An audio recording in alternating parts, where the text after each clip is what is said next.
ma teen ka siis ühe lühivideo, uue salvestuse. Hommikupoolne jäi ka see pooleli, sest storage lõikas kõik selle salvestuse läbi. Aga ma panin ikkagi sellega üles sinna. Nii et valisin siis valgusteadlikkuse inspiratsioonikaardid ja mõte on siis selles, et jälgi, mida sa otsustad, mida sa valid ja just eriti homme 11.11. Ja tea, et sul on võimalik praegu endasse investeerida, enda teadlikkusesse ja enda tulevikku, just oluliselt tulevikku. Ja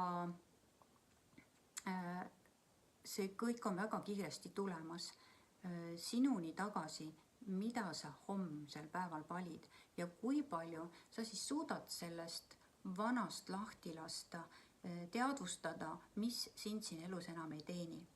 Need on nagu kaks asja. Tee väike inventuur endasse. Mida sa leiad, et see ei ole sinu jaoks enam okei?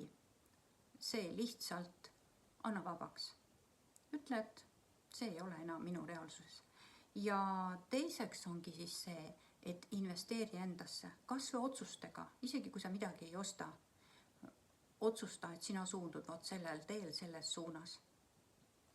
Ja võib ka hakata sinu elust kaduma sellised inimesi, asjaolusid, olukordi, võib-olla isegi töö, mis ei ole sul enam hea. Järgnevate, kas just nädalate jooksul, aga aastate jooksul.